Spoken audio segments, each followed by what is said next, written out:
Production funding for Behind the Headlines is made possible in part by the WKNO Production Fund, the WKNO Endowment Fund, and by viewers like you.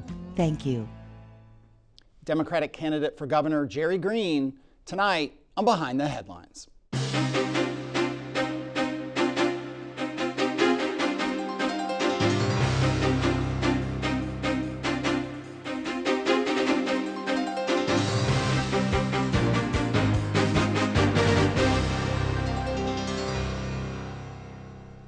I'm Eric Barnes with the Daily Memphian. Thanks for joining us.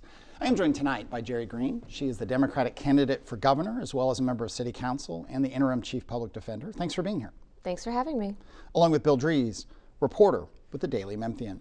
Before we get started with a conversation with Jerri Green, I'll note that we've reached out to her Republican opponent, Marsha Blackburn. We're talking to her office and hope to get her scheduled in the coming weeks. All of this moves toward November 3rd, the election day for the federal offices like U.S. House and Senate, as well as key state races like governor.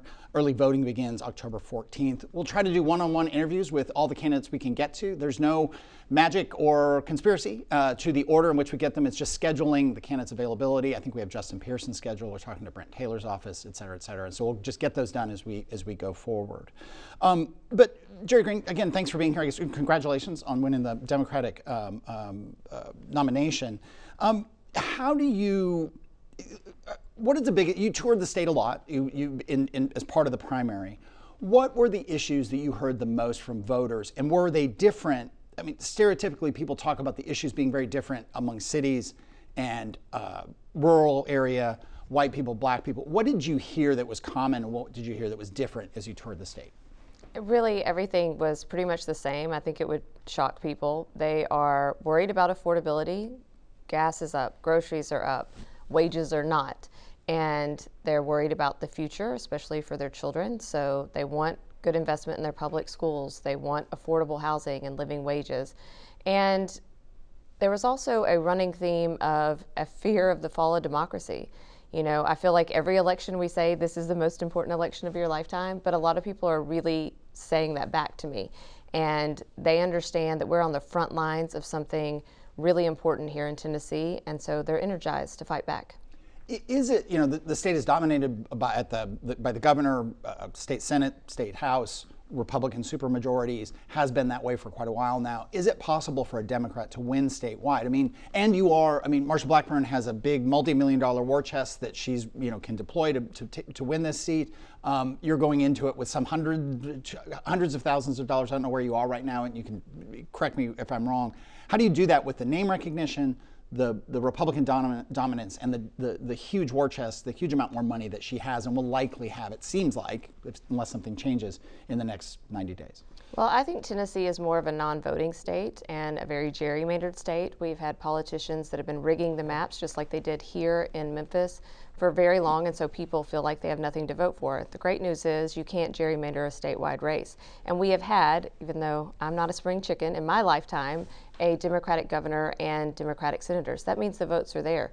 You just have to get them out to vote. And there are a lot of Republicans that are fed up. Look, Marsha Blackburn didn't get a majority of the vote even in her primary. And on the money front, I will just say this. She might have a bigger war chest, but we have thousands of volunteers, over 4,000 volunteers, I think, at this point. And we're deploying them because face-to-face conversations, talking to Tennesseans every day, is what's actually going to make the difference. Let me bring in Bill. Does the national political dialogue on both sides, as well as the involvement of people and the money that comes with it on that stage, does that spill over to this race, or is this race kind of its own environment? I think it does in some ways. So, for example, 95% of my donations come from within state. 70% of Marsha Blackburn's come from out of state and from billionaires, PACs, even foreign associated PACs. And so I think that is bothersome to people in this race. And a lot of the national issues that we are seeing running through, whether it is immigration, et cetera, they see a ridiculous ad of her crumbling up fortune cookies, and they're like, I just would like to be able to afford groceries. So in a way, the fact that we are concentrating on Tennesseans' everyday lives and she is trying to nationalize this with culture wars is playing a role, and I think to her detriment. There's some of the culture war, especially in the congressional races on both sides. And also, Democrats are having a bit of a tug of war now between progressives versus those who might be more centrist. Is that something that you work on in your campaign? No, I just focus on what people are telling me. And look, I go around and I'll say, raise your hand if you're worried about the cost of medicine and whether if you have one illness, it could bankrupt you. Raise your hand if you've seen your gas prices and utilities go up. Now raise your hand if your number one issue in this election is transgender swimmers. Nobody raises their hand. Not a single person has brought China up to me. So I'm just staying to the issues that I think matter to Tennesseans and that we could actually change if we win. If you're elected, how do you work if the state legislature stays supermajority or even just majority Republican?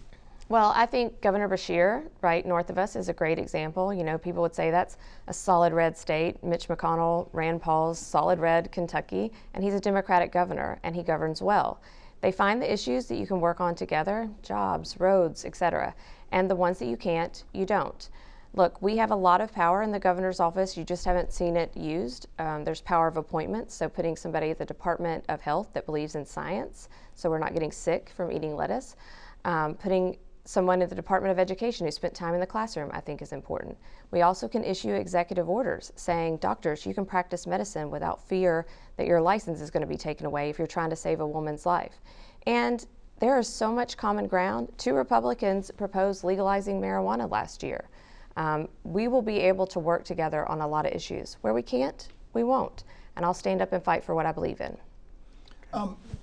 Your take on the Memphis Safe Task Force. If you'd been governor, would you have participated in a surge that really started, it was a federal impetus to do this. A lot of state resources have been part of Memphis Safe Task Force. Some people will point to and say crime is way down. Others will point, well, it was already going down before that. If you'd been governor, how would you have participated, if at all, in that task force? It seems strange to be the Democrat saying, I believe in local government and local control instead of big government.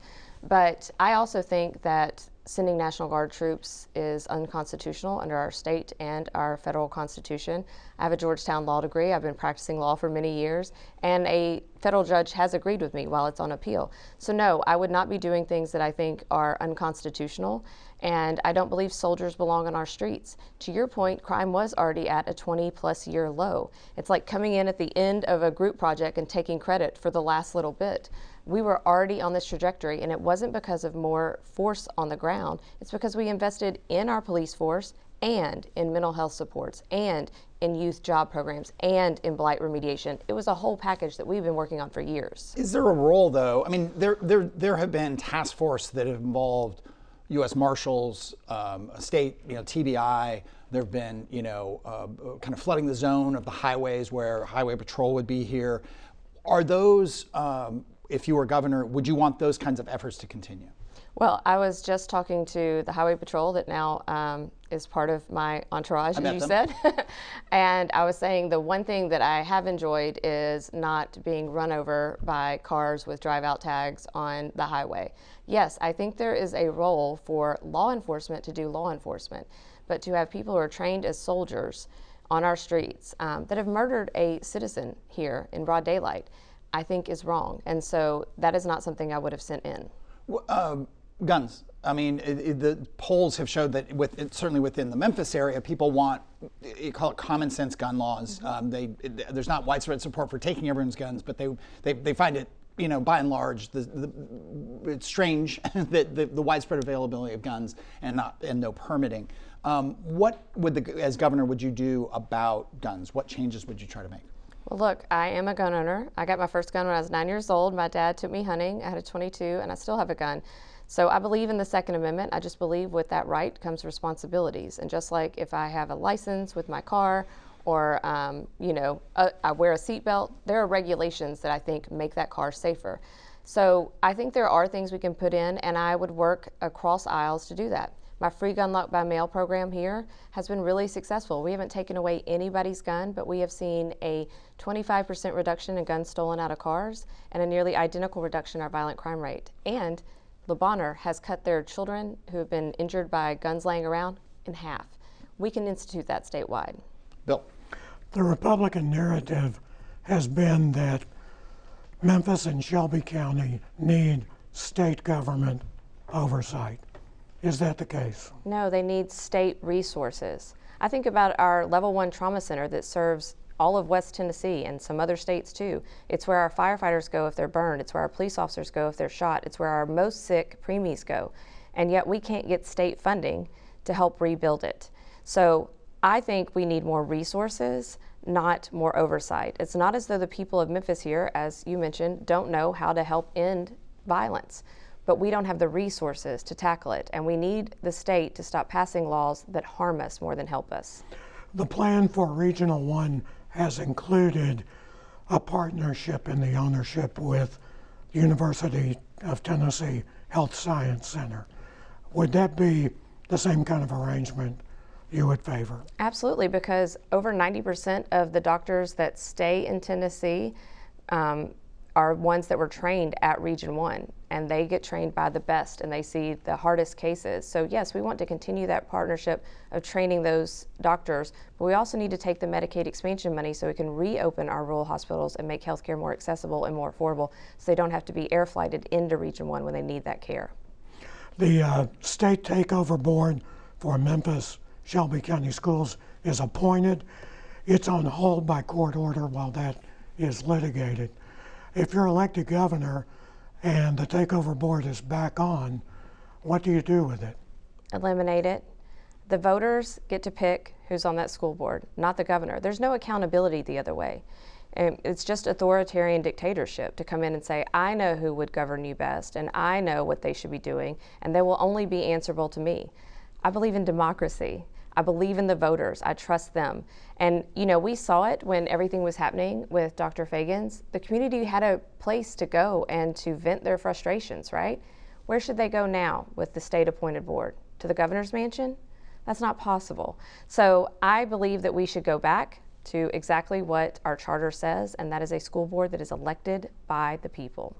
Is that the same as saying that Memphis Shelby County Schools is doing a good enough job? Absolutely not. It's not the same. But we can't hold their feet to the fire if we have nobody to hold accountable. And so the way that you make your school board better, one, is by defunding the voucher scheme and fully funding our public schools, but two, making sure that voters can say they're not doing a good job and vote them out if they want to. When you saw the audit that the state legislature approved and put through and raised some red flags about some spending, did you see that and say that there needs to be more oversight or changes within Memphis Shelby County Schools? I think there definitely needs to be better auditing and making sure that we're not having wasteful or fraudulent spending, but I think that can be true in almost every branch of government. I think that if you took a fine-tooth comb through the governor's budget, you would find the same sort of waste, fraud, and abuse. So we need to budget better. Your budgets are a moral document. You show me yours, I'll show you what you care about. But yeah, we actually can do better. Midway through the show, and I'll just remind anyone who joined late that we have reached out to Marsha Blackburn, the Republican candidate for governor. Hope to get her scheduled soon. And we're trying to get through some of the key races between now and November 3rd, getting people scheduled as they're available and we can fit them in. So again, appreciate Jerri Green being here first. To Marsha Blackburn, and you've alluded to a few of these points, but this is from Marsha Blackburn's campaign website. Marsha fights every day for President Donald Trump's America First agenda to keep men out of girls' sports, hold big tech accountable, defend life, protect American farmland from communist China, secure our borders, and deport all illegal aliens. One thing I can't remember, and I'll look to Bill to fact check me here, us ever having a conversation on the show about transgender sports or issues. It just hasn't come up. But it is a big issue, at least in the online world, in campaign world, in cable TV, news, and so on, political podcast, and so on. They're trans people and then trans sports. There are 50, I've looked at the Williams Institute, because I never looked this up before, 56,000 estimated transgender folks in the state of Tennessee. It's about 1% of adults, about 15,000 who are 13 to 17 years old, and about 20,000 18 to 24. Is transgender issues, whether it's sports, which gets a lot of attention, politicized attention, or just the right for young people to transition, are those issues you hear from voters? And what is your take on those issues? I think voters want someone who will represent all Tennesseans and treat them equally and fairly, and I plan to do that. I am supportive of the LGBTQ plus community. I've been a strong ally for many years, but mostly people are worried about the cost of groceries. They're worried about making ends meet. They're worried about the schools their kids are going to. And I'll say this on the sports, the NCAA has said there are exactly 10 transgender athletes in every sport that they're a part of across the country. So for me, this is just an issue to divide. It is a culture war. They want us going back and forth about transgender athletes instead of talking about the fact that millionaires, billionaires, and at least one trillionaire are being able to continue to live in exorbitant wealth while the rest of us are suffering. Let's talk about, Marsha Blackburn here, secure our borders and deport all illegal aliens. That's been part of the task force. There's been a bigger ICE presence here and around the country. Do you support what ICE is doing? Do you support if people here illegally, they should be picked up and taken out of the country? I support the legal process that we've had in place for many years that was run through the Department of Justice before we had ICE in place, before it was militarized, before it started murdering mothers on the street for exercising their First Amendment rights or nurses in the streets for exercising their First and Second Amendment rights. So I think that ICE should be abolished and abandoned at this point, and that we should go back to the process that we had before to work through the system to get people out. There are very few people that are being detained right now that actually have violent criminal histories. Most of them don't have any history. It's just a matter of a paperwork problem. But they're filling up core civic prisons, and core civic is one of Marsha Blackburn's and Bill Lee's biggest donors. When you say abolish ICE, many people hear that as, oh, well, that means no border patrol. That means no one enforcing any sort of law around illegal immigration. Is that what you mean? No, we have Customs and Border Patrol. That's a whole separate unit, CPB. We have Homeland Security, HSI. We have other, and DOJ can work through the legalities. We have other institutions. ICE has not been here for forever. We believe that we should protect our borders, but our borders are actually with Mississippi, who has better education, with Arkansas, who has better wages, with Georgia, that has a freeze on the gas tax. That's who our borders are. With Missouri, that has cannabis that is legalized. Our tax dollars, our people are going to those borders. One more, with apologies to Bill, just from this list from Marsha Blackburn's campaign site. And she made a lot of, one of her first campaign ads, or most recent campaign ads, was about protecting American farmland from communist China. Is that an issue, as you were in rural Tennessee or farmland, or talking to farmers, that Chinese ownership of farmland is happening? Absolutely not an issue. And to your first point, that she's going to support Trump, the issue with farmers, I have met 6th-generation farmers that are about to go bankrupt. The issue they have are directly tied back to Trump. So his tariffs, when he goes on and off, the closing of the Strait of Hormuz because of the war in Iran is costing them with diesel and with fertilizer. The immigration policies and the crackdowns are hurting them. Even with people who are here legally, they're afraid to come to work. So their problems are traced back to Trump, not to China. Bill. This is a state, as we all know, of 95 counties. Mountain City, which is, as long as I've been doing this, is a must-stop for candidates for governor, is closer to Canada than it is to Memphis. So is your campaign about kind of like a miniature version of a presidential campaign? Find a county here, and put together that number of votes? Look, I've made 150 stops. I've been all the way to Bristol, to the other corner, multiple times now. They're great people in Northeast Tennessee, very energized, flipped some seats up there in this past election to Democrats for the first time ever. Look, we have a very strategic plan. We obviously have priority counties. Look, we got to get out the vote here in Shelby. That's where the most Democrats live. But we also have to remind suburban voters that they're really more purple. They've just been gerrymandered into being in red areas, so they should come out and vote. It matters. And we need to tell rural voters we're listening. That's why I've made so many stops across the state, even in those tiny hollers up in East Tennessee.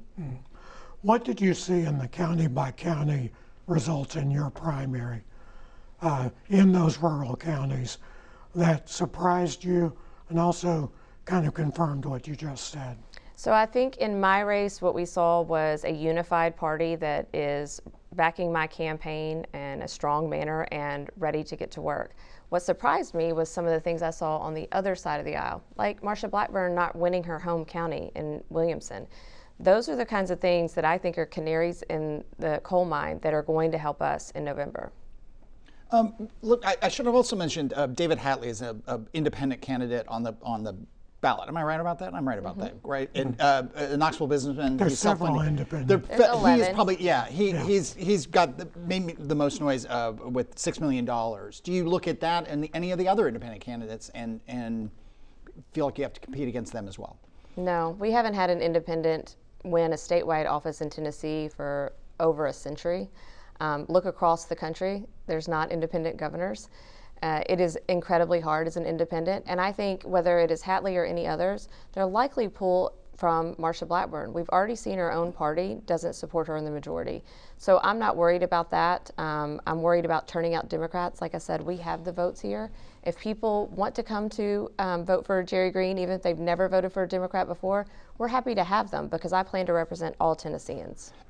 Data centers is a major issue nationally. It's a concern statewide. It's obviously been a big topic of conversation with, arguably one of the biggest supercomputers in the world, just down the street from us. The biggest, yeah. I mean, what would your approach be if you win the governor's office to data centers both here in Memphis and beyond? I think everybody needs to learn from Memphis, and I've been saying that since XA got here. I know people think we had some secret bat phone, but I think I found out when Bill Dries told me that they were here already because they were under the zoning laws correctly. So we've had to retroactively put in a bunch of legislation to try to stop further harm and to make sure the communities that are there benefit from the tax dollars that are raised. So I would put a moratorium on the data centers until we can get a handle on this, because here's what we're talking about, not just jobs, although that's important, but our air and our water. Two things we literally cannot live without. And while we have a large resource of water here, it is precious, a lot of these places, the water will dry up. And we've seen it across the state, Nashville, McMinnville, Coffee County. I mean, it's just spreading. People don't want them in their backyard. Will you take I don't know what it would be, a leave of absence from the public defender's office as you go into this full, I mean, how do you balance that? I mean, you're paid to be public defender. You get, I mean, it's some amount of money to be a city council person. Will you take a leave from those two positions while campaigning? Well, I think this is the difference in having a working class candidate and having somebody who has been a career politician. I still have to work. I still have bills to pay. I still got kids I got to save for college. And so I do my campaigning around my work, and I show it fully. My entourage can tell you we were in the office the last 2 days. I'll be at City Council next Tuesday. I have some resolutions coming forward. I juggle a lot, but you know what they say, if you want something done, give it to a busy woman. Entourage, by the way, is a joke. You have security now. You're a governor. That's the state law. I don't have entourage. So there are two state troopers sitting right here off camera. So, Bill, just 2 minutes left. You brought up some history in this. You are the first Democratic nominee for governor from Memphis since Malcolm Rice Patterson in 1906. Talk a little bit about that, because 4 years ago, your colleague J.B. Smiley just missed being the Democratic nominee by less than 1,500 votes. Is there something going on the Democratic base statewide? Well, I think it's important for Memphis to have representation, because I think if you're not at the table, you're on the table. And as you mentioned, we haven't been there for 100 years. So that's really important. I do think there is something that happened, especially after they gerrymandered us. You know, we saw a huge turnout. I read your article, so I know it's been at least a decade since we've had that kind of turnout. And the people of Shelby County, of Memphis, are really mad about what the state's trying to do to them. And they see that there is a potential for us to take those 3 seats and the governor's office. So this election cycle has never done has never hit 200,000 voters, going back all the way to at least 1970. Do you need 200,000 plus votes here? Yes, I think we do, and I think we need big numbers everywhere. Look, this is going to be hard, but what I tell my kids every day is hard is not impossible. A lot of people stop at hard, and we are in a really different political environment. Please just look around the country, look in ruby red states, look at places that are flipping mayors, supermajorities, you name it. We are in a different space, mostly because of Trump, and I'm running against a person who has closely tied herself with Trump. So I think this is going to be even bigger numbers than we've seen in the past. That is all the time we have this week. Apparently, I referenced you as governor. Sorry, you are a city council person. You are a Democratic candidate for governor. Nominee, You were chief, mom. You're many all the things. things. You're not. You're trying to be governor. So I'm sorry about that. Again, if you missed early in the show, we have reached out to Marsha Blackburn, the opponent, hoping to get her scheduled soon. We've got Justin Pearson coming up in September. We've reached out to Brent Taylor. All the key candidates in these races leading up to November 3rd. We'll try to get them all on. If you missed any of the show today, you can get the full episode online at WKNO.org, the Daily Memphian, YouTube, or you can download the full show as a podcast wherever you get your podcasts. Thanks very much, and we'll see you next week.